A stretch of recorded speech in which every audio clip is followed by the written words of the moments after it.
Hey everyone, welcome back in this new video of series Python for Beginners। अभी तक के videos में हमने डेटा टाइप को बहुत ही करीब से देखा और समझा था, और आज के इस वीडियो से हम बढ़ने वाले हैं एक्चुअल कोडिंग की तरफ। हम देखेंगे बहुत सारी चीज़ें जैसे कि कंडीशनिंग स्टेटमेंट्स क्या होते हैं, लूप्स क्या होते हैं, और उनसे हम लोग एक्चुअल प्रोग्राम कैसे बनाते हैं। पर आज के इस वीडियो में हम देखने वाले हैं कि यूज़र से इनपुट कैसे लेना। अभी तक हमारे पास जो भी चीज़ थी, हमने एक वेरिएबल लिया था और सारी चीज़ उस वेरिएबल में असाइन कर दी थी। ये इसे कहते हैं हम स्टैटिक टाइप्स। बट अब हम यूज़र से इनपुट लेने वाले हैं। यूज़र हमें रियल टाइम में इनपुट देगा और उसका यूज़ करके हम आगे की प्रोग्रामिंग करने वाले हैं। So let's quickly start this video. तो यहाँ पे मैंने ले लिया है एक ए नाम का वेरिएबल, और इनपुट लेने के लिए हमें एक वर्ड यूज़ करना है जो कि है इनपुट। और फिर यहाँ पे मैं ब्रैकेट लगाती हूँ और मैं लिख देती हूँ प्रिंट ए। ओके, और अब मैं इसे F5 से रन करती हूँ। तो सबसे पहले यहाँ पे ये जो ब्लैंक स्क्रीन आ रही है, यहाँ पे मुझे इनपुट देना है। मैं यहाँ पे दे देती हूँ आर्या, और अब देखो इसने आर्या प्रिंट करवा दिया है। बस यही था इनपुट लेने की मेथड। पर अब यहाँ पे जब ये ब्लैंक स्क्रीन आया तो मुझे समझ ही नहीं आया कि यहाँ पे मुझे क्या करना है। तो इसके लिए मैं चाहती हूँ कि वो मुझसे पूछे कि क्या है, कि व्हाट इज़ योर नेम, तो फिर मैं बताऊँ कि आर्या है मेरा नाम। तो यहाँ पे इसके लिए हम ये कर सकते हैं, ये जो इनपुट है इसके बाद ये पैरेंथेसिस है, इसके अंदर मैं लिख सकती हूँ जो भी मुझे मैसेज टाइप करना है। व्हाट इज़ योर नेम, ये मैंने टाइप किया। और अब देखो, अब हम रन करते हैं। F5 से मैंने रन किया तो इसने मुझसे पूछा पहले कि व्हाट इज़ योर नेम, और मैं यहाँ पर टाइप करूँगी आर्या, तो फिर इसने प्रिंट करवाया आर्या। तो ये था दूसरा तरीका। अब मैं इसे थोड़ा मॉडिफाई कर सकती हूँ कि जब ये पूछ रहा है व्हाट इज़ योर नेम, इसे मैं पूरा लिखूँ कि माय नेम इज़ आर्या। तो यहाँ पर मैं लिख सकती हूँ इस तरीके से, प्रिंट ही करवाना है ना हमें, तो प्रिंट के अंदर लिखेंगे माय नेम इज़। और अब मैं आर्या नहीं लिखूँगी क्योंकि ये स्टैटिक नहीं है, डायनेमिक है। जब दूसरा यूज़र आएगा उसका नाम कुछ और होगा, वो कुछ और नाम देगा और हमें उसे भी प्रिंट करवाना है। तो यहाँ पे मैंने लिखा माय नेम इज़, और अब पाइथन में प्रिंट करवाना है अगर ऐसे, तो हमें इस चीज़ को यहाँ पे हमने क्लोज किया और फिर यहाँ पे हमें कॉमा लगाना पड़ेगा। उसके बाद हमें उस वेरिएबल का नाम देना है। तो यहाँ पे मैंने लिखा माय नेम इज़, फिर कॉमा लगाया। माय नेम इज़ जो थी वो स्ट्रिंग थी, तो हमने डबल कोट्स के अंदर लिखा, फिर कॉमा लगाया और फिर ए लिखा। तो अब देखते हैं क्या होता है। मैंने F5 से रन किया, व्हाट इज़ योर नेम, मैंने लिखा आर्या। अब ये प्रिंट करके दिया इसने मुझे, माय नेम इज़ आर्या। अब मैं कुछ और नाम ले लेती हूँ तो ये मुझे कुछ और नाम दे देगा। F5 से रन किया और मैंने यहाँ लिख दिया शो, और इसने शो प्रिंट कर दिया।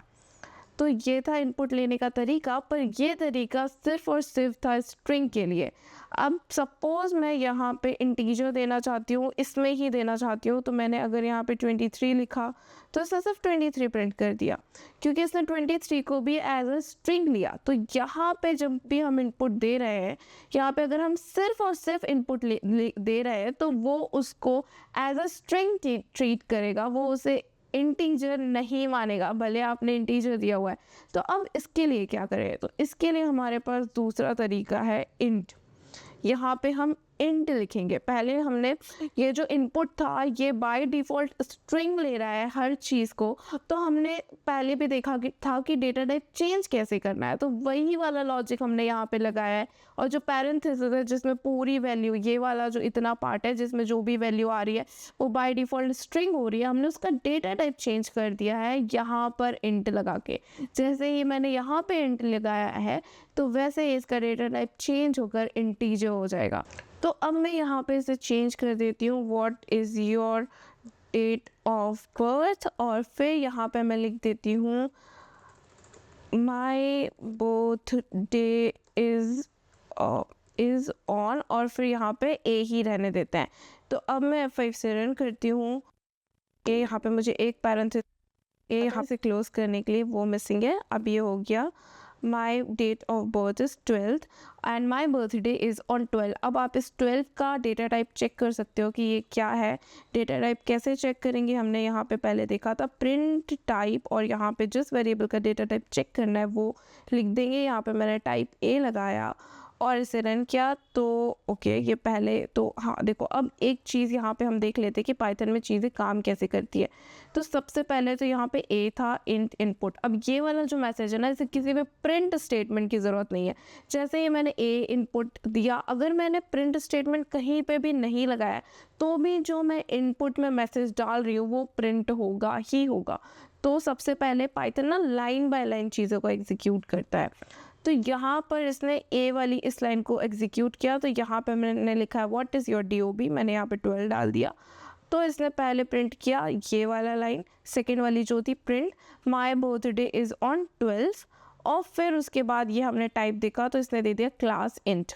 ठीक है, अब मैं यहाँ पे अगर ये वाला जो इंट है इसको अगर मैं हटा देती हूँ तो फिर इसका डेटा टाइप देखते हैं हम। यहाँ से मैंने इसे हटा दिया और अब हम इसका डेटा टाइप देखते हैं। अब मैंने 12 डाला तो ये देखो इसने स्ट्रिंग दे दिया। दैट मीन्स ये वाली जो वैल्यू है ये बाय डिफ़ॉल्ट स्ट्रिंग लेती है।